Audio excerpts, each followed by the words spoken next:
ikaze makuru muri kino gitondo mugiye gushikirizwa na Diane Nininahazwe. Mu Burundi ibiciro vy'amazu vyaduze cane, banyeneyo bahitamo kuyaha abakongomani bahungiye muri ico gihugu kuko bariha mu madolari. Abahora bapanze b'abarundi basanga amagorwa adasiga yandi bivanye n'ukuntu nyene n'ubuzima buzimvye, inzu zitegezwa kuduga kubera n'ibindi bintu vyinshi vyaduze. Nico bitwaza abahungu b'abanyamahanga, urabona igihugu mbanyi nibo baje kuduza inzu, bo baza bafise idolari, twebwe natwe tukaba dufise ubuhera bwacu bwateye agaciro. Aba ni bamwe mu bapangayi bo mu Burundi. Mwirya nino kw'isi, umushikiranganje ajejwe imigenderanire ya Amerika n'ayandi makungu na mugenzi we wa Canada baraye bakoranye ibiganiro ku vy'ubudandaji n'amataxe. Amerika yari yavuze ko izodugiriza Canada. Ido nido ni mukanyisasi.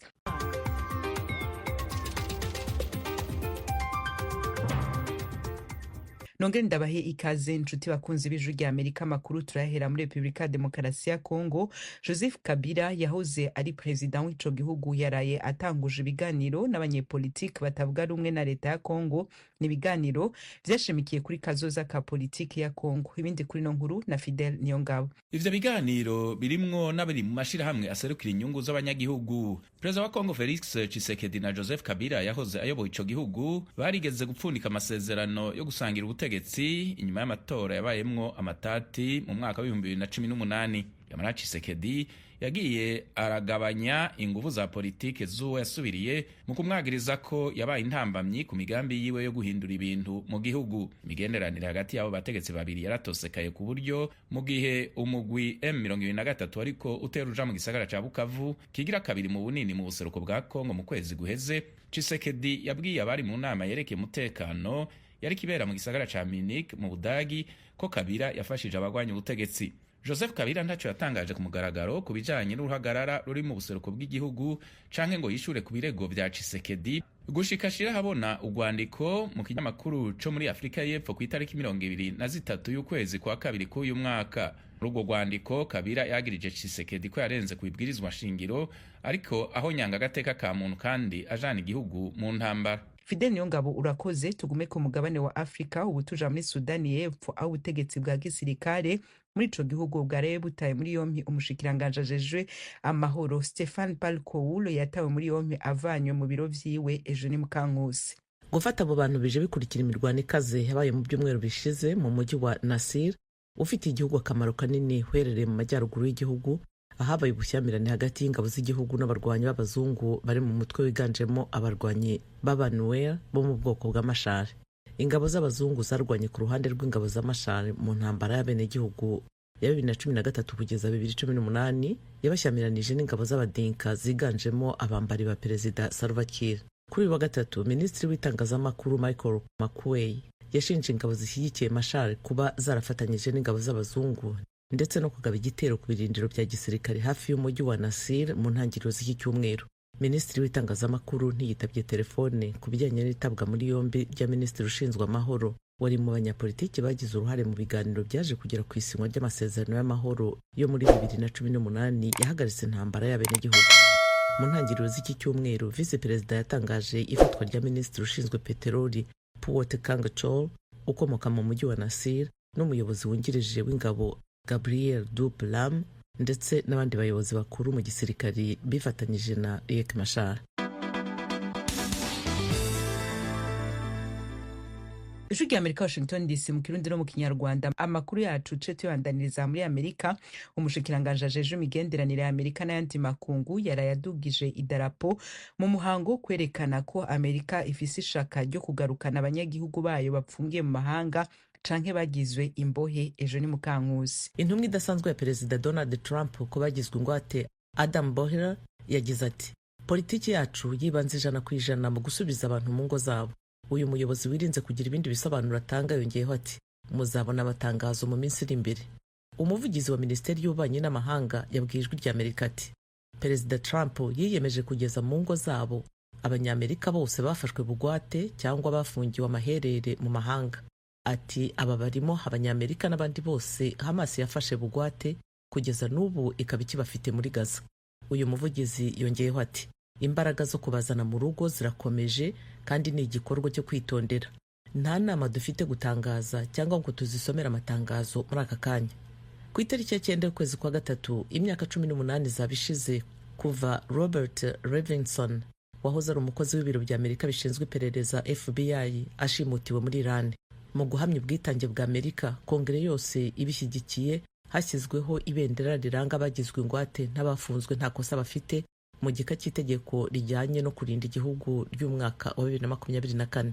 Kuri uyu wa kane, umuyobozi wa FBI Kash Patel yatangaje ko Washington yiyemeje guca burundu ifatwa bugwate no gufungwa bidakwiye ndetse no gusubiza ibisigazwa by'abatashoboye gutahanwa ari bazima binyuze mu bikorwa bya diplomasi n'iby'ubutasi.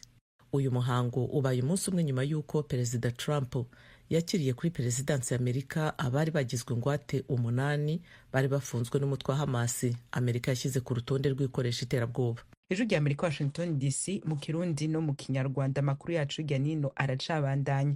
Umushikiranganje ajeje imigenderanire ya Amerika na mugenzi we wa Canada barakoranye ibiganiro ku vy'ubudandaji n'amataxe. Amerika yari yavuze ko izodugiriza ko Canada. Fidel Niyongabo atubwira ibindi. Ivyo biganiro bibaye mu gihe Perezida wa Amerika Donald Trump yigijeyo mu kiringo c'ukwezi ishigwa mu ngiro ry'amatagisi mashasha yo ku rugero rw'ibice 25% ku modoka zirungitswe muri Amerika zivuye muri Canada na Mexique. Ubushikiranganje bujejwe imigenderanire bwa Amerika bwatangaje ko umushikiranganje wabwo Marco Rubio n'uwa Canada Melanie Joly baganiye ku bibazo birashinga ibihugu vyompi, ivyerekeye umutekano ku mbibe bisangiye, ubudandaji hamwe n'iterambere rusangi. Umushikiranganje ajeje gutangaza amakuru mu biro vya President wa Amerika Caroline Leavitt yabwiye abamenyesha makuru ko President Trump yavuganye n'abategetsi bakomeye b'amasosiyete akora imodoka ya Ford, General Motors na Stellantis imbere yuko atangaza ko yigijeyo ingingo yerekeye ishigwa mu ngiro ry'amatagisi ku modoka zikoregwa muri Canada na Mexique. Yamara amatagisi mashasha ku bidandazwa biturutse muri ivyo bihugu bifitaniye imigenderanire ikomeye cyane mu vyerekeye ubudandaji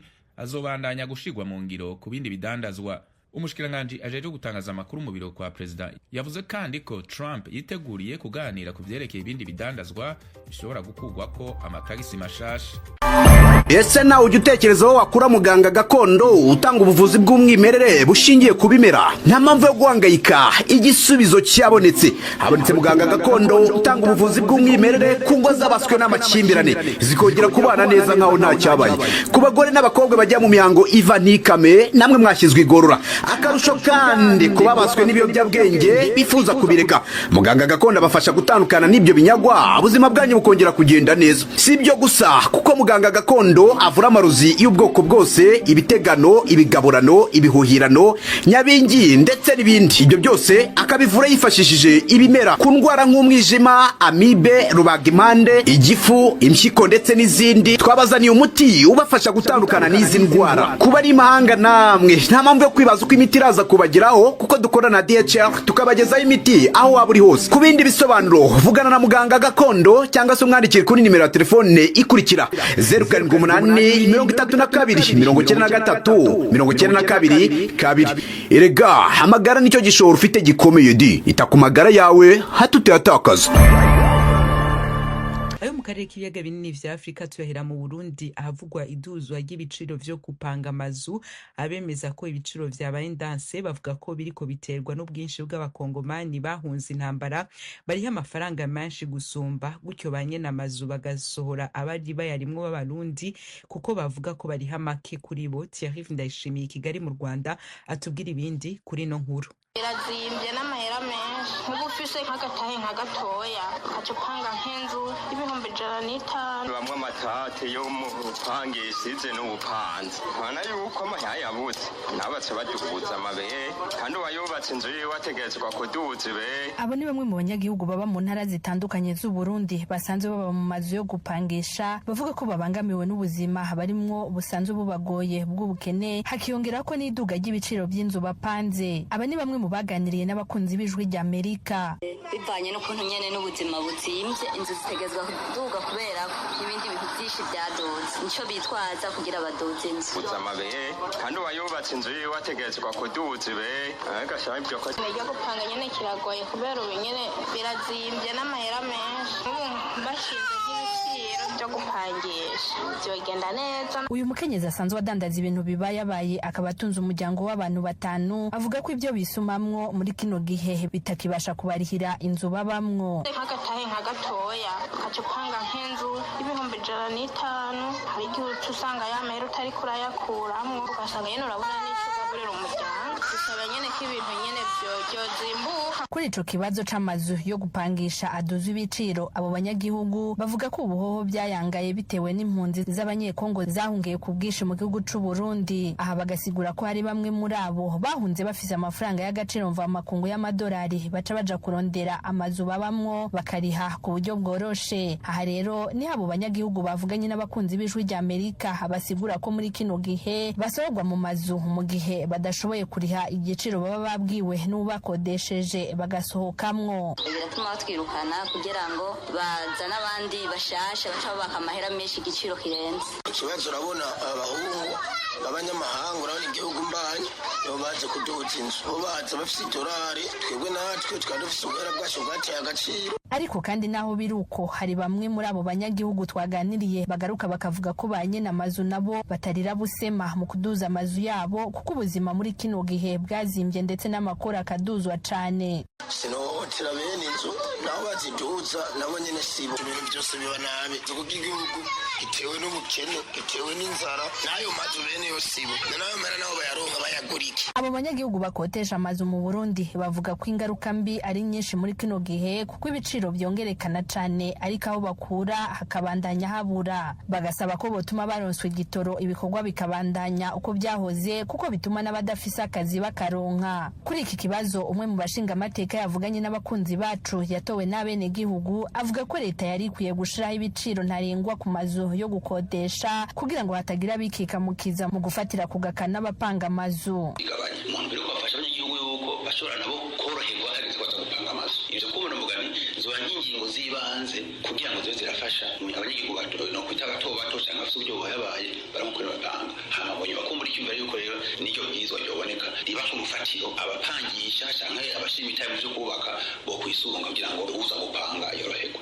Aha kandi n'umunyamategeko Anacre Hakizimana yaganiriye n'abakunzi bacu avuga ko itegeko rigenga uburyo bwo gukodesha amazu mu Burundi riheruka mu mwaka w'1988 naho nyene akavuga ko ritari ryuzuye ari naco gituma abanyagihugu bakotesha muri kino gihe babangamiwe cane. Umva ko itegeko rya kera iryo rero naryo nyene mugabo ntiryavuga riti ino quartier cyangwa akarere inzu zopanguka.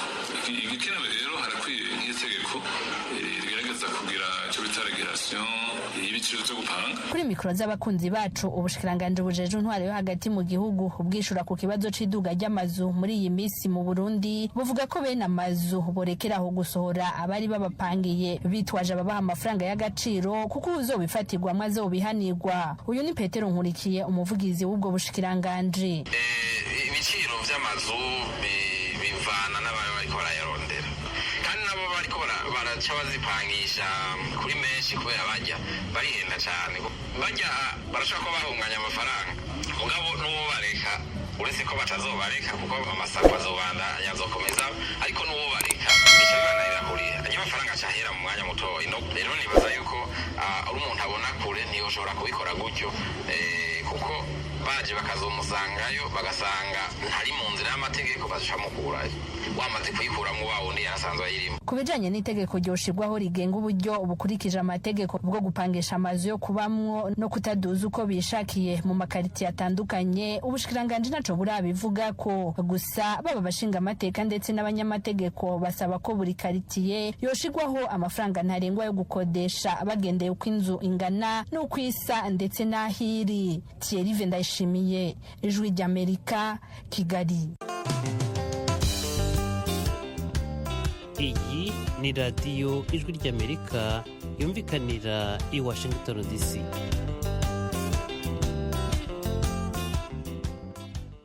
Thierry Ndayishimiye urakoze. Tuve mu Burundi tuja mu burasirazuba bwa Kongo neza na neza muri territoire ya Masisi iri mu ntara ya Kivu ya ruguru. Bamwe mu banyagihugu baho Masisi basubiye mu vyabo bavuye mu nkambi zugawe bavuga ko bugarije n'ibibazo byo gusubira mu buzima bari basanzwemo imbere yo guhunga. Jimmy Shokurane bakomera yabagendeye. kimwe n'utundi duce dutandukanye twa teritwari ya Masisi. Centre ya Mushaki nimwe muzakozweho n'intambara kuvaho M23 yatangiriye gufata ibice bitandukanye by'iyi teritwari. By'umwihariko kuri iyi centre ya Mushaki habereye isibaniro ry'imirwano yahuzaga M23 n'imitwe ya Wazalendo ndetse na FARDC kuva mu kwezi kwa karindwi umwaka wa 2024. Ibi byaterwaga nuko Mushaki ari agace gakomeye cyane kuko gahuza ibice bitandukanye cyane nk'umuhanda uva mu Rubaya na Masisi Centre undi ugakomereza mu bice bya Bunyole, Ruvunda, Kirorirwe na Kausa hazwiho kuba hakorerwa ubworozi bw'inka no kuba hahingwa cyane. Abaturage bo muri aka gace batunzwe n'ubuhinzi n'ubworozi cyane kushobora gusanga 90% by'abahaturiye ariko kazi bakora mu buzima bwabo bwa buri munsi. Tukihagera niko twasanze bimeze. Ibikorwa by'ubucuruzi bw'amata, fromage n'ibindi bitandukanye bikomoka ku matungo ubona birimo gukorwa n'ubwo atari cyane nka mbere. Aha kandi naho hari abaturage bagarutse mu byabo bavuye mu nkambi z'impunzi mu mujyi wa Goma na teritwari ya Nyiragongo. Aba baturage bavuga ko kuva aho basubiriye mu byabo bavuye mu nkambi ubuzima butoroshye habe na gato. Gusa aha ntibyoroshye ko umuntu yakwemerera kuvugira kuri mikoro ya radio cyangwa kumufata video. Ubona ko buri wese abitinya. Madamu Ikizanye Gertrude ni umugore uri mu kigero cy'imyaka 34 wemeye kuvugana n'ijwi rya Amerika. Tumusanze arimo gukora ubucuruzi buto ku muhanda. Yari yarahungiye Bulengo mu mujyi wa Goma. Twarahungutse tugeze ino kuko twahunze duhinze imirima yacu dusanga ibyo twahinze byararaye ntago byeze neza hejuru kubura ubyitaho nko kubibagara no kubisarura mbega ntabyo twasaruye. Byashize no mu bucuruzi ni n'ubucuruzi bumeze nabi hejuru y'uko ubukene bumeze nabi naho twavuye muri Goma ino twari duhungukiye tuzi wenda ngo tuzabonamo ubundi buzima nabwo dusanga ibintu bikomeye tukirizi imeze nabi. Uyu mugore wahisemo gucuruza indagara akabikorera hano Mushaki kubera ko bataramenyera, avuga ko kuba kugeza ubu hakiri ikibazo cyo kutaboneka kw'amafaranga mu mujyi wa Goma nabo mu cyaro bidahwema kubagiraho ingaruka.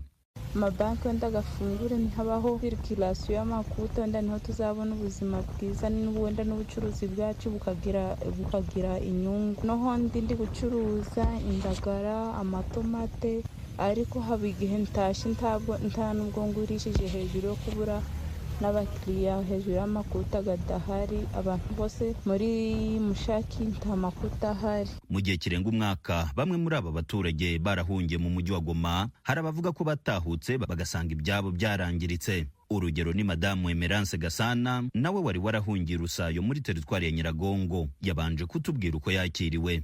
Nubwo kuri we ubuzima butoroshye, tukiva mu nkambi tuzi n'iwacu Mushaki twabashe kwakirwa neza kubera ko twasanze abaturanyi bacu batahunze babasha kudufashisha ibyo kurya. Twarasize duhinze n'umurimo w'ibirayi dusanga barawusaruye, tubashe kubabaza baratubwira natwe ngo ntitwamenya babisaruye ko natwe twahinze imirima dusanga zirasaruwe ariko byagaragara yuko ari Abazalendo bazisaruye kubera abo twasizeyo. Hari ibyo ashima ndetse akagira n'icyo asaba ko cyakorwa n'ubuyobozi buriho. Iwacu Mushaki turi kumenyera buhoro ubuzima tuni gake gake, tuzi ko natwe bizagira igihe tukamenyera ariko turabinginze ngo mufungure amabanki natwe byibuze tujye tubona amakuta. Dore ngo umuntu afite nk'abana 5 ari kubura kuntu yabahaye bitewe nuko amakuta yabuze. Namwe muri nk'abayobozi mwabidufasha pe. Uretse izo mpungenge zo kutamenyera ubuzima bushya kuri aba baturage bari barahunze, ubuhamya bundi twahabwaga n'abaturage ba Mushaki ariko banze kuvugira kuri mikoro z'ijwi rya Amerika nuko kuri ubu umutekano wagarutse muri iyi santere ituwe n'ibihumbi by'abaturage. Umuhanda uva Sake ugera Mushaki ugakomeza no mu tundi duce dutandukanye tuhakikije nawe urakoreshwa cyane nka mbere y'intambara. Urujya n'uruza rw'abantu ruragaragara cyane ku buryo ku muntu utamenyereye byamugora kumenya nimba aha hantu harigeze kubera imirwano. Jimmy Shukrani Bakomera, ijwi rya Amerika, i Mushaki muri teritwari ya Masisi.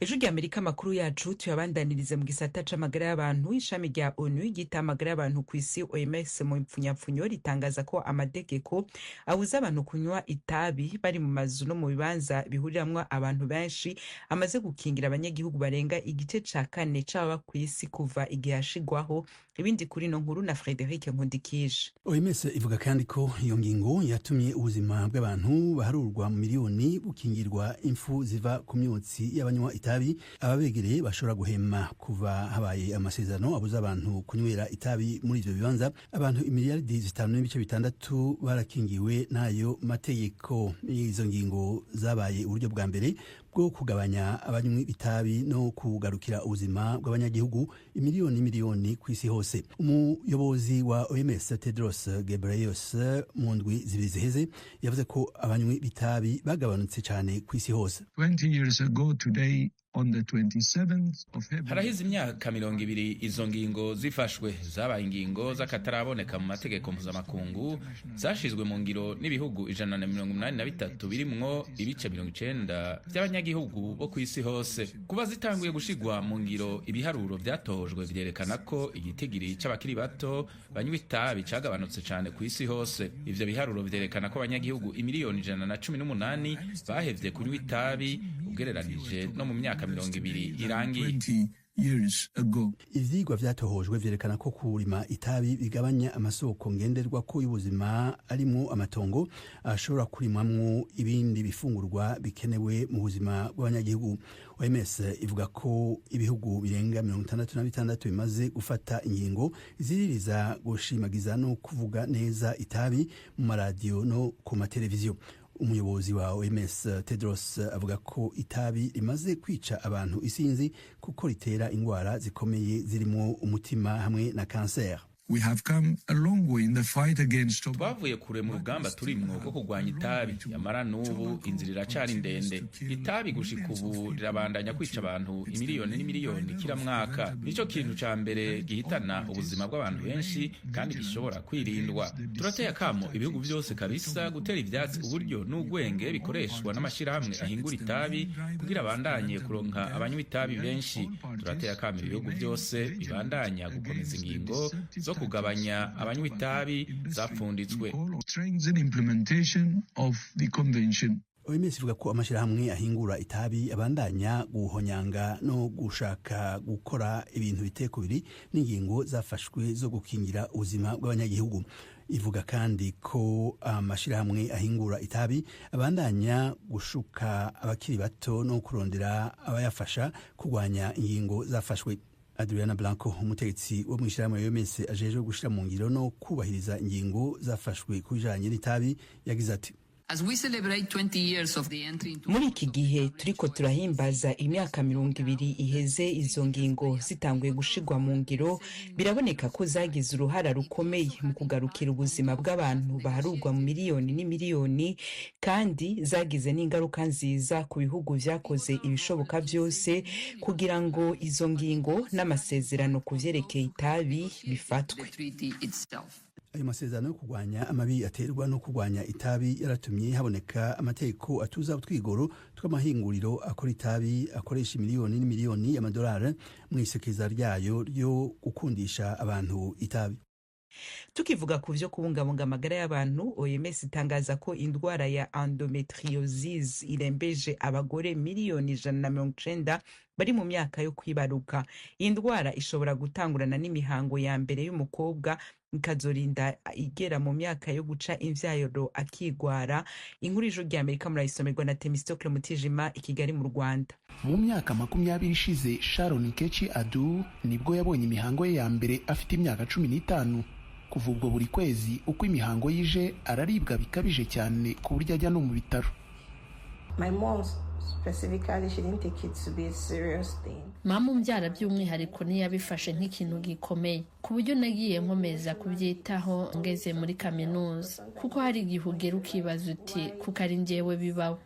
Ishami rya Loni ryita ku buzima rivuga ko iyi ndwara endometriosis yibasira 10% by'abagore n'abakobwa bari mu myaka y'uburumbuke ku isi.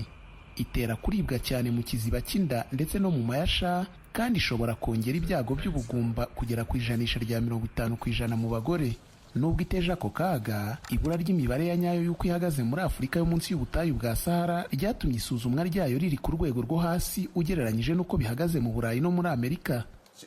We have about 30 to 40% of our patients are kuva kuri 30 kugeza kuri 40% by'abarwayi dufite barwaye endometriosis ni abagore bari mu myaka y'uburumbuke. Bivugwa kandi ko 11% by'abana b'abanyeshuri bacu b'abakobwa bafite iyi ndwara ya endometriosis itarasuzumwa. Ikibazo hano nuko iyi ndwara itagaragazwa cyane bitewe nuko nta bumenyi abantu bayifiteho. Isuzuma ry'inzobere ni imboneka rimwe n'uburyo bwo kuyisuzuma burahenze kandi ntibikunze kuboneka muri twinshi mu turere two muri Nigeria. Abenshi hano kandi ntibabona endometriosis nk'ikibazo gikomeye. Aho niho Olivia Nwankudu n'umuryango udaharanira inyungu we Indo Survivors International Foundation baziramo. Uyu muryango yawutangije mu 2017 nyuma y'imyaka myinshi amaze kumenya uko ahagaze, agamije kongera amakenga ya rubanda kuri iyi ndwara no kongera umubare w'abayisuzumisha. Nkinjiramo nahuye n'abandi bagore bafite inkuru zijya gusa nk'iyanjye, bisa nkaho turimo kuba mu buzima bumwe, kandi numvise nduhutse nti sindi njyenyine, sindi umusazi, ntabwo ndimo gukabya. Uyu muryango wafashije abarwayi ba endometriosis barenga 2,000 kubona ubuvuzi, ndetse uhugura abanyeshuri b'abakobwa babarirwa mu bihumbi kuri iyi ndwara. Ukora kandi inama ngarukagihe zigamije ubujyanama mu bijyanye n'amarangamutima ku bagore bayirwaye. When I joined and I met other women that Nkinjiramo nahuye n'abandi bagore bafite inkuru zijya gusa nk'iyanjye, bisa nkaho turimo kuba mu buzima bumwe, kandi numvise nduhutse nti sindi njyenyine, sindi umusazi, ntabwo ndimo gukabya. Nima kumva hari aho mbarizwa banyumva ko ntari njyenyine muri uru rugendo, mfite abandi bantu banyuze mu bisa nk'ibyo nanyuzemo. Nwankudu avuga ko hatabayeho ubufasha bwinshi bwa guverinoma n'ubw'abikorera, gusakaza ubukangurambaga ku ndwara ya endometriosis bizagorana, kandi abandi bagore benshi bashobora kurushaho kuhazaharira. Ijwi ry'Amerika no ngaha duce dusozera amakuru ya mbere twe tubafitiye muri kano gatondo. Reka nshimire abagize uruhara bose muri yo. Kuri mikoro ari kumwe na Diane Ninahazwe, Nadia Taha yari muhinga bw'ivyuma, Etienne Karekezi yaraduhagarikiye. Twemwe ku izina rya bagenzi bacu tubipfurije umunsi mwiza mu bari no mu vyanyu. Ahanje turongera mu kiganiro muri Sanga cuno munsi, bisanga cuno munsi, bisanga cuno munsi, bisanga cuno munsi, bisanga cuno munsi, bisanga cuno munsi, bisanga cuno munsi, bisanga cuno munsi, bisanga cuno munsi, bisanga cuno munsi, bisanga cuno munsi, bisanga cuno munsi, bisanga cuno munsi, bisanga cuno munsi, bisanga cuno munsi.